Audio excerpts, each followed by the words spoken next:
스데반의 설교의 내용입니다.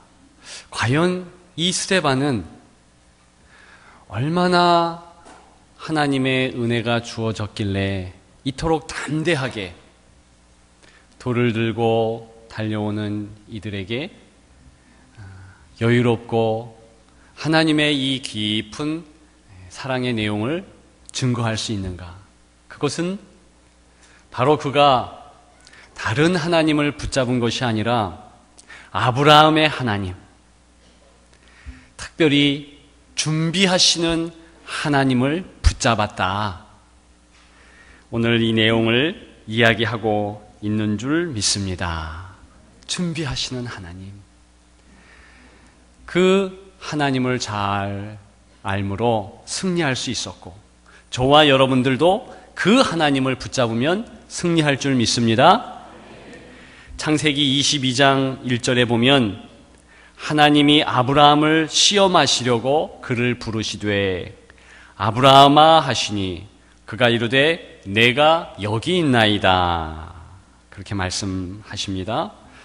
연이어서 2절에 여호와께서 이르시되 내 아들 내 사랑하는 독자 이삭을 데리고 모리아 땅으로 가서 내가 내게 일러준 한 산 거기서 그를 번제로 드리라 그랬습니다.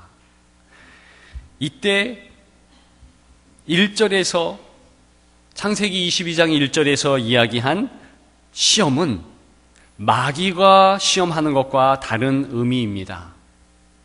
보통 시험이란 단어는 넘어뜨리려고 하는 것이고 어려움을 주려고 하는 것인데 하나님께서 아브라함을 시험하셨다.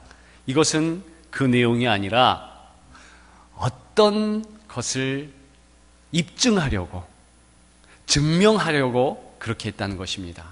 무엇을 입증하려고 하셨을까? 그것은 하나님께서 준비하신다는 것입니다. 아브라함이 모리아 땅에 가서 아들 이삭을 바치라 명령을 받을 때가 약 120세 정도 되지 않았을까? 116세에서 120세 사이일 것입니다. 100세의 아들을 낳았잖아요. 100세의 아들을 낳기 1년 전만 해도 이 아브라함은 자신이 이삭 아들을 낳을 것이다 전혀 믿지 못했습니다. 그래서 창세기 17장 17절에 보면 아브라함이 엎드려 웃으며 마음속으로 이르되 100세 된 사람이 어찌 자식을 낳을까? 사라는 90세니 어찌 출산하리요? 하고 이렇게 기록하고 있습니다. 믿지 않았던 것이지요.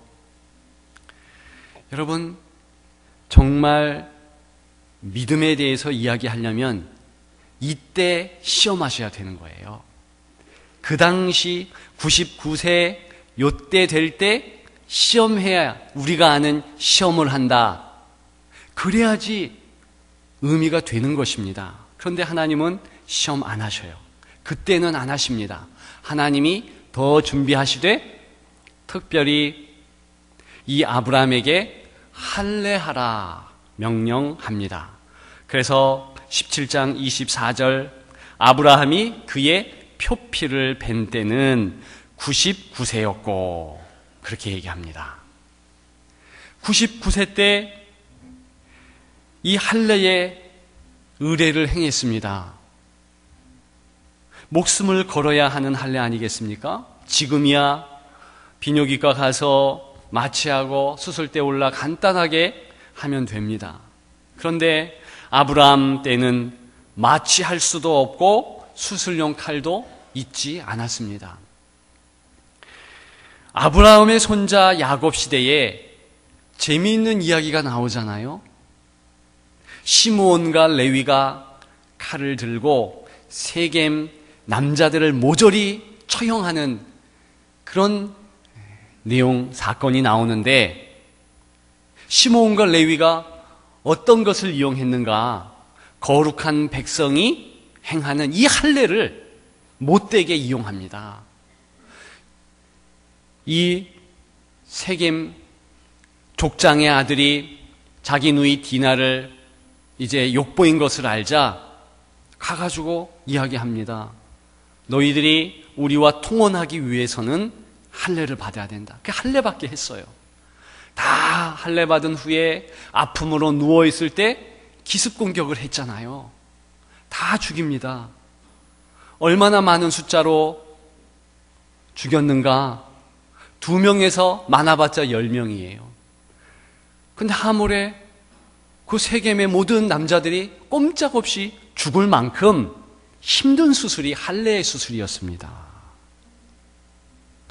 그 일 때문에 거룩한 할례를 그렇게 했기 때문에 나중 야곱은 저주 비슷한 축복을 시므온과 레위에게 하잖아요. 너희들은 흩어질 것이다. 그렇게 얘기합니다. 여하간에 그런 할례를 99세의 노인에게 행하라고 하는 것입니다. 이미 그 안에 사라는 경수가 끊어졌습니다. 남편 된 이 아브라함도 그 할례를 통해서 내가 남자의 씨를 남길 수가 없겠구나, 그런 마음 갖게 했다는 것입니다. 그럼에도 불구하고 정말로 1년 후에 정확히 하나님이 약속한 시간, 바로 그때에 이삭이 태어나게 됩니다. 대단하지요? 그런데 그때에도 하나님이 시험치 않으십니다. 조금 더 준비하시는 하나님의 모습을 볼 수 있다는 겁니다. 그리고 16년쯤 지나서 하나님께서 찾아오십니다. 너 이삭을 모리아산에 바쳐라. 여러분, 이때 요 부분만을 딱 보면 하나님은 잔인한 하나님이라고 생각할 수 있습니다. 그런데요, 사실은 본문을 잘 창세기 22장의 여러 정황들을 살펴보면 그게 아니라는 것을 알 수 있어요. 오히려 이 아브라함은 알겠습니다. 그리하지요. 그렇게 마음을 먹습니다. 그래서 모리아산까지 3일 길을 갔는데 초조하거나 두렵거나 어려워한 기색이 하나도 없어요. 종이 함께 따라갔고 이삭도 따라갔는데 이상한 점을 전혀 발견할 수 없었습니다. 그렇지요? 하나님의 명령대로 그는 이미 수행할 마음을 가지고 있었던 거예요. 왜? 하나님께서 다 준비하셨으니까. 이 일을 통하여서 하나님이 어떤 계획이 있다, 그건 정확하게 몰랐을 수 있지만 여러분 생각해 보십시오. 지금 내 앞에 있는 이삭이 내 아들인가? 아니라는 거예요. 물론 내 씨지만 하나님 아니면 이렇게 행할 분이 없어. 그 사실을 알고 있는 것입니다. 충분히 하나님 앞에 드릴 마음이 있었다는 거예요. 근데 여기에 우리의 마음을 담죠.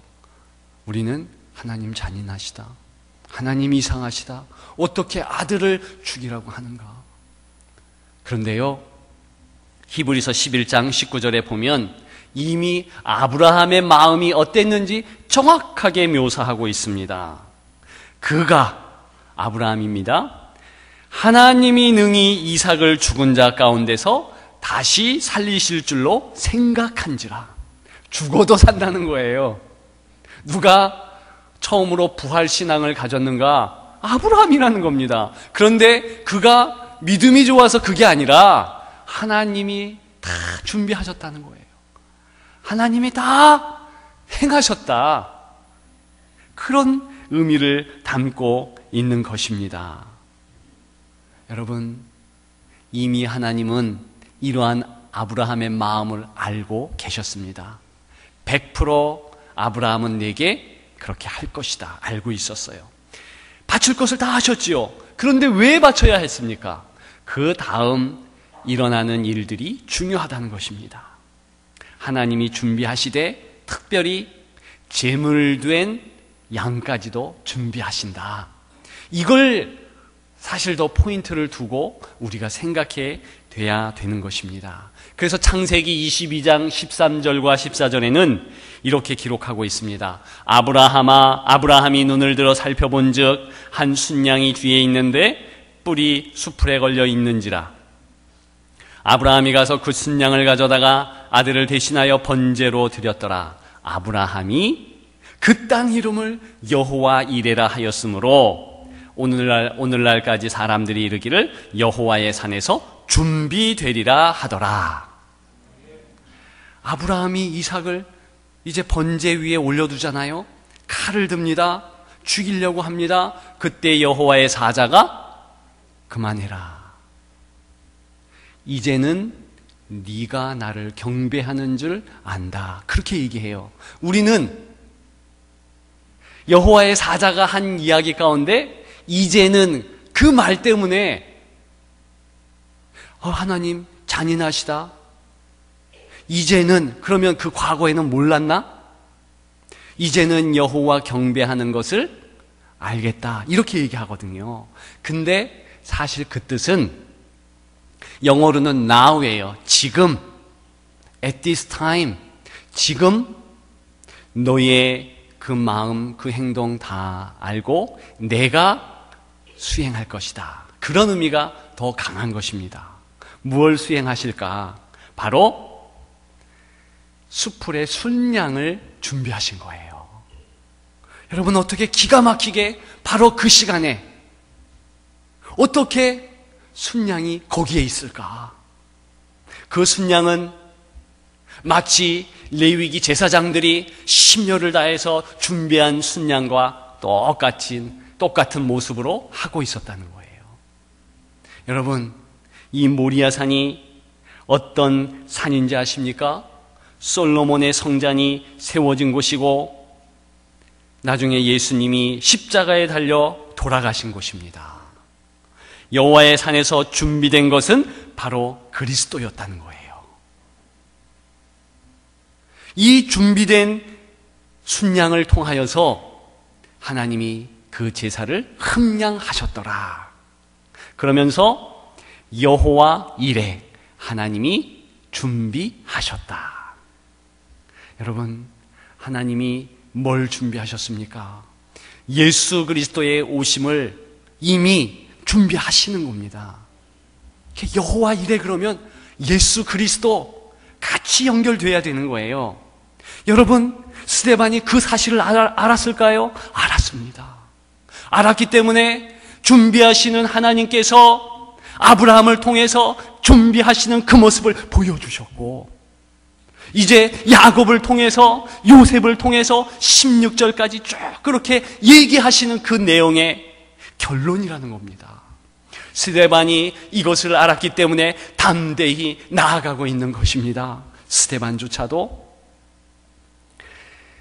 그 사실의 증언자로서 나와서 이야기하고 있는 것입니다.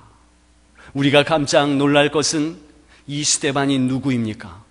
저는 대단하다 싶은 게 아브라함은 그 정도 고백하기 위해서 120년이 걸린 거예요. 적어도 50년 정도 신앙생활 하기 전까지 내 아내가 아닙니다. 이런 심각한 거짓말을 하나님을 믿고 몇십 년이 지났는데에도 그런 고백을 한 겁니다. 하나님의 큰 뜻, 큰 준비하심을 이해 못한 거예요.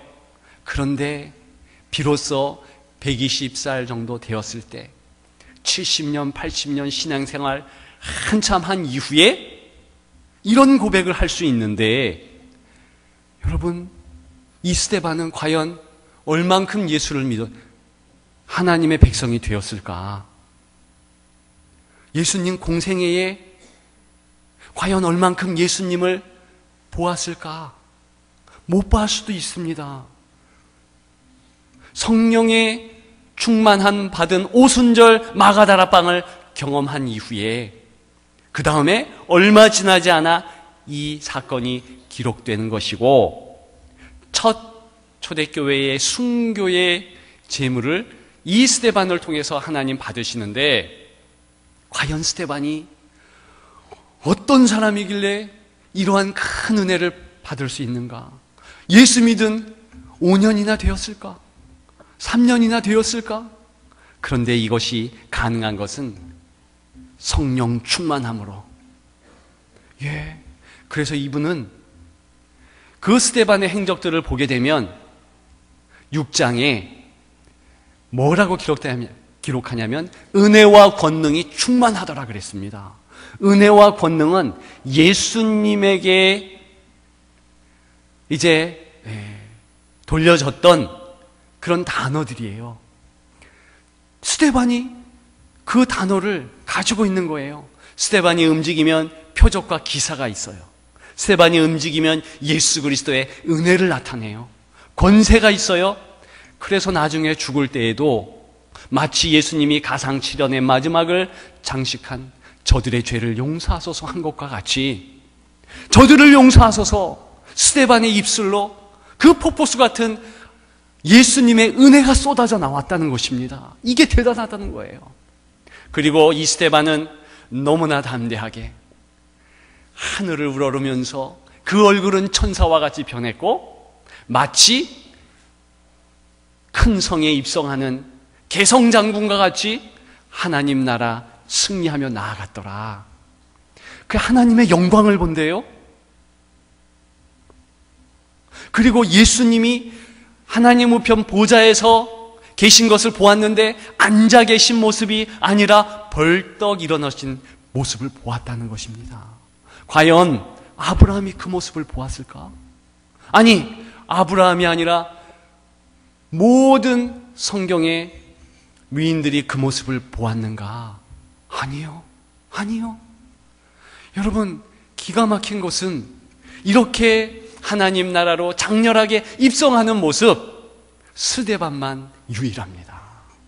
베드로라 할지라도 바울이라 할지라도 그의 마지막이 기록되지 않아요. 오직 스데반.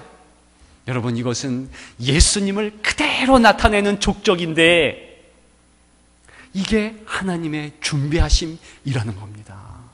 하나님은 이 즈음에 또 무엇을 준비하실까? 이미 예수님은 오셨는데 이제 하나님 나라 보좌 우편에 계시면서 재림을 준비하시되 몸된 교회로 그리스도의 나라가, 하나님의 나라가 이 땅 가운데 임하는 것을 이미 준비하신다는 겁니다.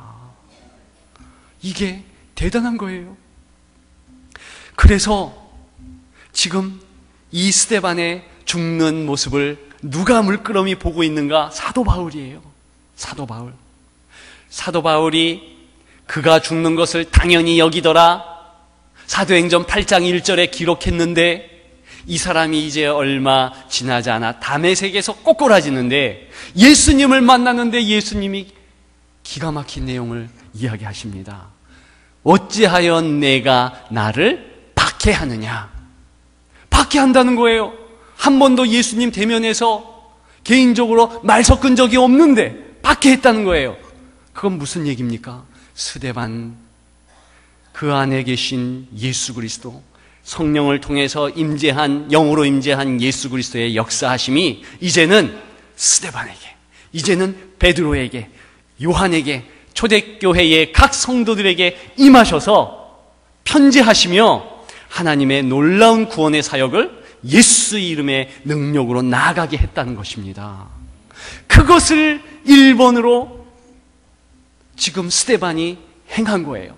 스데반이 당한 고난은 그 개인의 고난이 아니라 예수님의 고난인 거예요. 왜 너가 나를 박해하느냐?